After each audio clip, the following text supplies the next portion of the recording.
मजबूत मांग से नारियल तेल में मजबूती। नमस्कार, मैं हूं आपके साथ गौरव राजेंद्र।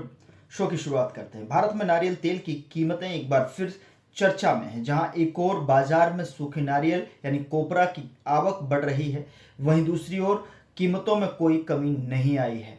विशेषज्ञों का कहना है कि बढ़ती वैश्विक मांग और इंडोनेशिया और श्रीलंका जैसे उत्पादक देशों में कमी के चलते भारत में नारियल तेल की कीमतें लगातार मजबूत बनी हुई हैं। एक अंग्रेजी अखबार की रिपोर्ट के अनुसार केरल और तमिलनाडु के थोक बाजारों में नारियल तेल की कीमतें क्रमशः 362 से 310 रुपए प्रति किलो तक पहुंच चुकी हैं। वहीं कोपरा की कीमतें केरल में 222 रुपए और तमिलनाडु में 217 रुपए प्रति किलो के स्तर पर और साफ तौर पर आमतौर पर इसमें जो है कटाई शुरू होते ही कीमतों में गिरावट देखने को मिलती है।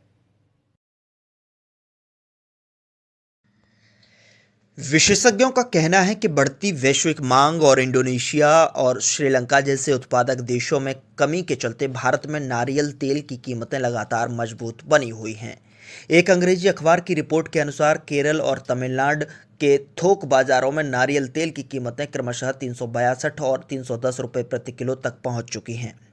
वहीं कोपरा की कीमतें केरल में 222 रुपये और तमिलनाडु में 217 रुपये प्रति किलो के स्तर पर हैं।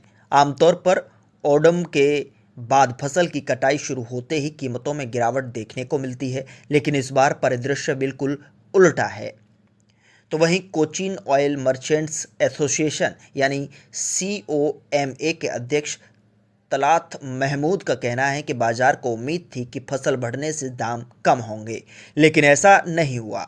उन्होंने बताया कि तमिलनाडु के कई व्यापारिक केंद्रों पर सूखे नारियल का स्टॉक जमा कर लिया गया है, जिससे कीमतें और अधिक बढ़ती नजर आई हैं।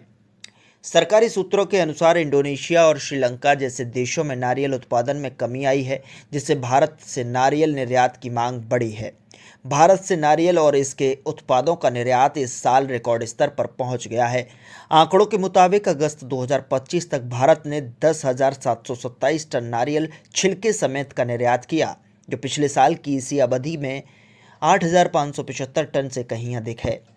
बिना छिलके वाले नारियलों का निर्यात भी 20,000 टन तक पहुंच गया। कुल मिलाकर नारियल उत्पादों का निर्यात मूल्य अगस्त तक 2546 करोड़ तक पहुंच गया, जो पिछले साल 1605 करोड़ रुपए था।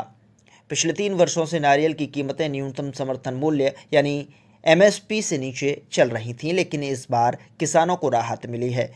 बढ़ी हुई मांग और निर्यात से किसानों को बेहतर दाम मिल रहे हैं। इससे नारियल की खेती में किसानों की रुचि दोबारा बढ़ी है और पौध तैयार करने वाले केंद्रों में नारियल पौधों की मांग भी तेजी से बढ़ रही है। उत्तर भारत के बाजारों में कोमल नारियल की मांग बढ़ने से सूखे नारियल की प्रोसेसिंग में कमी आई है। इससे कोपरा की उपलब्धता सीमित हो गई है और कीमतें और ऊपर बनी हुई हैं। मौसम संबंधी चुनौतियों और जलवायु परिवर्तन के कारण भी नारियल उत्पादन पर असर पड़ा है। मौसम की अनिश्चितता से पैदावार को कम किया है, जिससे आपूर्ति में कमी और दामों में मजबूती आई है। विशेषज्ञों का कहना है कि वर्ष 2025 की तीसरी तिमाही भी नारियल तेल और कॉपरा की कीमतें ऊंचे स्तर पर बनी रह सकती हैं। विश्व स्तर पर नारियल आधारित उत्पादों की मांग में तेजी आई है। फूड, बेवरेज और कॉस्मेटिक इंडस्ट्री में नारियल तेल और इसके उत्पादों की खपत लगातार बढ़ रही है। लोग अब पौधों पर आधारित प्राकृतिक विकल्पों को प्राथमिकता दे रहे हैं, जिससे नारियल से बने उत्पादों की लोकप्रियता बढ़ती जा रही है।